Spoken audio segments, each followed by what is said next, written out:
Hi, it's Jen from Shabby Fabrics. Welcome back to Foundation Paper Piecing Series 3, and this time for August. We all know in August the garden is in full bloom, right? Everything is growing. We're picking our corn, we're picking our squash. Well, our bees are very active in the garden really all throughout summer, and this is kind of a celebration of the amazing things that bees do for us. They're such an important part of our environment. It's what gives us those blossoms and food that keeps us living. So we have our bees in cute fabrics with our honey pot. We all very much love honey. My husband especially loves that. My brother even has bees and harvest honey that he sells, so I love that. So as you know, foundation paper piecing is on fire. This is something we introduced a few years back reluctantly, not sure there was enough interest, and boy, were we just surprised at how people just fell in love with foundation paper piecing and just can't get enough. So we hope you're enjoying the series. We kicked series 3 off actually back with our April project where we showed you how foundation paper piecing works, TSP, trim, sew, press, and how while it's not intuitive to learn on your own, you always need someone to show you that, it is so fun, and kits are the way to go. We all know that. We love to just, if I see this, and I just want to buy a kit and just open and start. That's the best part about picking up the Series 3 kits and Series 1 and 2. No matter what we're doing, we love foundation paper piecing. What you can expect in the kits are all the exact fabrics that you're seeing, including your backing and enough fabric for your hanging sleeve and your binding. But we have gone through this pattern so carefully from initial design to when we make our sample, we prove the pattern. So you're getting a full color pattern that's been tested with very specific cuts in there and really just step-by-step guidance to help even a beginner be successful. And of course, you already know if you've been watching and following along in our series, you're getting the Carol Doak foundation papers as well as those stickers. Make a cut sticker, make a cut sticker. Helps you stay organized and just really helps you be successful and have actually a lot faster. You're not scrambling going, where's that piece? Is that the one? Remeasuring. No, it keeps you organized. So it just clicks right along. If you're brand new and do not know how to foundation paper piece, we have so many videos showing you that step.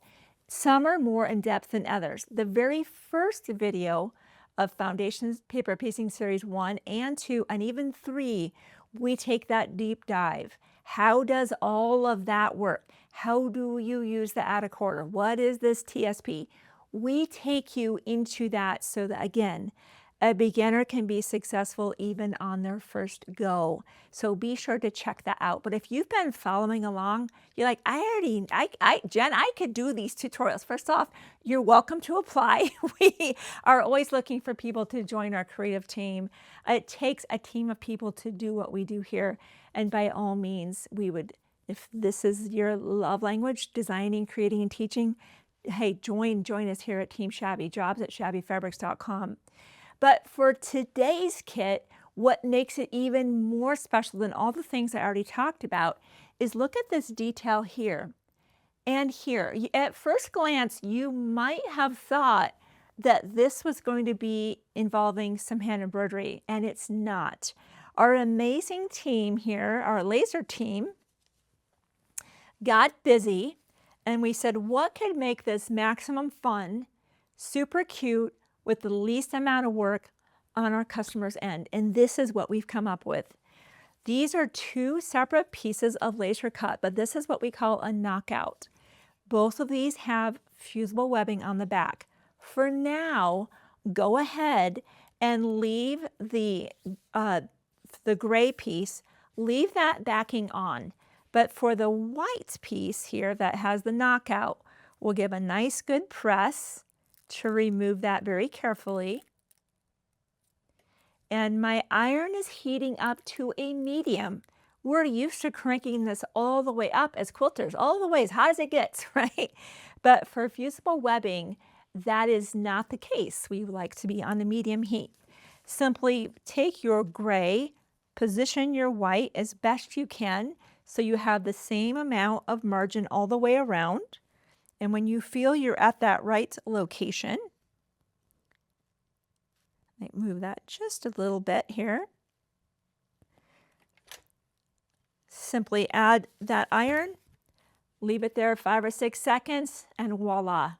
You can see the reason that I left the paper on the back of the gray is because otherwise I'd be ironing this right now to my wool mat. Now go ahead and let that cool. The heart, super cute. I can just see its position there is about right there. And once again, I'm just going to iron that down and wait there for 5 or 6 seconds. Once this cools down, just like we've done before, simply give a press, remove that. And how cute is this? No hand embroidery needed. I'm just going to kind of give a nice look. Does that look even? Once you're happy with that location, once again, 5 or 6 seconds. Boom, no hand embroidery. The knockout is so fun. We actually really love kind of finding ways to save you time and trouble that just dials in, you know, everyone's looks perfect. It says honey. Now for the antenna, a little bit of a different story here. There's no way for us to put a really tiny laser shape, right? There's nothing to stitch down by machine, right? There's not enough girth to that. So in this instance, we have a hand embroidery option. Now I'll clear this off and we'll talk about hand embroidery. It's a simple back stitch. So if you're brand new to this, or maybe it's been a while, I'll talk you through this. You can, again, easy to be successful. Or I'll give you an option. If you don't even want to deal with that, I'm going to give you an option. So let me clear this off and we'll come right back and we'll talk about the hand embroidery and what's that option I've been talking about. So I have page 3 of our pattern out, and it has a nice bold diagram for the antenna. And of course, for the bee flying to the right, that's the antenna we'll be using, and for the bee down here, that's the antenna there. So again, I talked about if you're like, I don't really want to do hand embroidery. Well, that's why I would encourage you to grab a micron pen. This is a permanent pen. It has a fairly fine point on it. You might want to practice on a separate piece of paper even, just to make sure you are comfortable, you have a steady hand. This is permanent. No amount of ironing or praying is going to take this away, so you need to make sure you mean it. Obviously, a light box is a phenomenal resource because as I lay this on here, it's pretty difficult to see. If you don't have a light box, or maybe it's not in the budget right now, what I did before I had a light box is I would tape this up to a sliding glass door that had sun on it. And then I would put my project right up and also kind of tape that. And that was my way of kind of having a light box. So that's one idea. But we do have the luxury of a light box today. This is the wafer one. So as you can see here, the antennae are really kind of coming out from this point in the head. So as I kind of just position this right here, I can kind of take a look and go, yep, that's about what I'm expecting. If you're going to use the micron pen, of course, you're just going to draw and you're done. But if you are like, no, I'm going to do this hand embroidery, I think that sounds like some fun. Good for you, and I'm proud of you for giving it a try. Although I'm not going to judge you if you draw it on. Don't worry, it's okay. I like to use a friction pen because it's temporary. Go ahead and start wherever you see your lines. And you don't need to draw this on as boldly as you see here. You can draw a nice faint line because remember, it's just a guide of where we're going to stitch. We just need a reference, right? That's all that we need here to get going. If you made an error, you don't like what you drew, you can iron it away and start again. For the actual hand embroidery, I have 2 strands of embroidery floss that will be included in your kit. You'll have a skein of embroidery floss. I'm using the Richard Hemming size 4 needles. Nothing magic really about that. Whatever you like to use for hand embroidery, go ahead and thread your needle.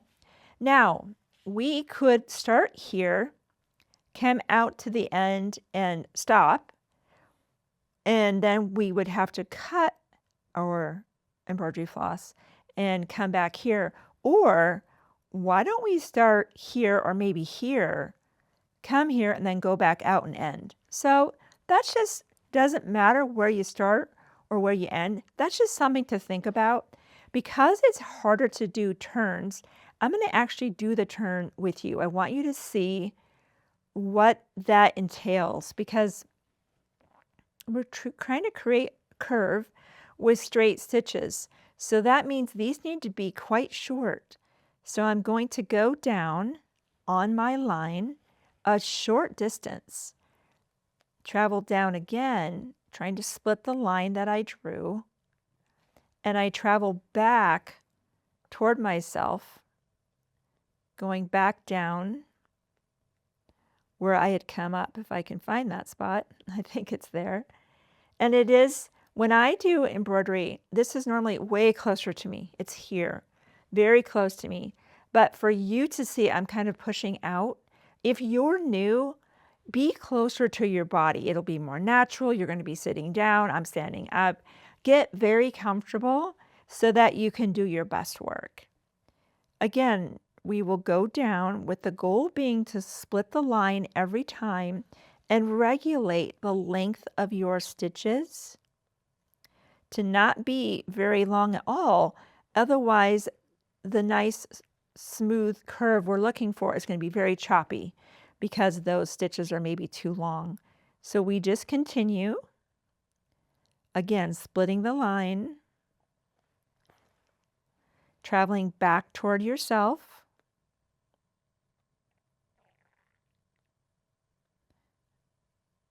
There we go. Sometimes it takes a few tries to find that exact spot. And like, I don't really necessarily love that stitch. See how it kind of made kind of a divot there? Don't accept that. Go ahead and get rid of that. Thread your needle. Maybe even come back and go, you know, I'm going to start that whole little thing again. Do I do that? Absolutely. I did that this last weekend. I was doing actually some embroidery. I was also doing some cross stitch. And the embroidery just was not as smooth as I had wanted. And I thought, you know what? I know better. I'm going to go take that out and start again. If you have any challenges threading your needle, you can certainly, I like to kind of wet that, or we could be using a needle threader. So this may be my great chance to demonstrate this for you right now. Is this simply goes through the eye of this needle, just like that. And we can open this up, because sometimes going through the eye of the needle will sometimes cause that to kind of clamp down. I like to trim the ends, get them just a little bit wet. I can go through my threader here.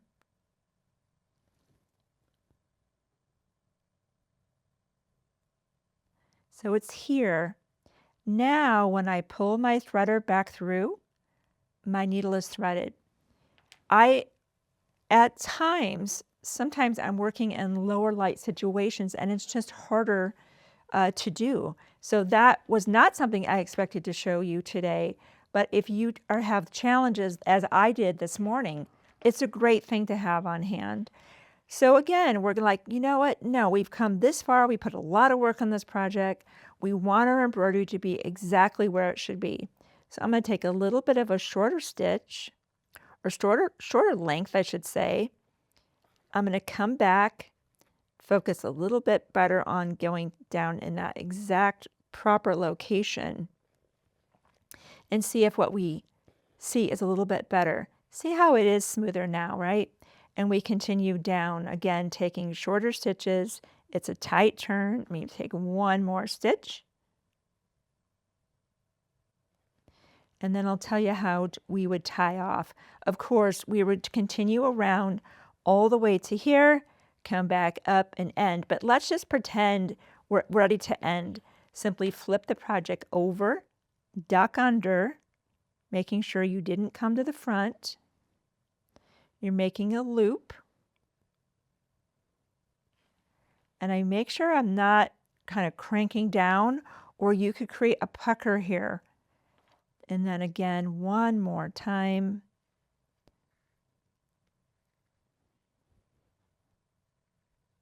Looks like a thread for my fabric. Get that out of the way. And make a knot.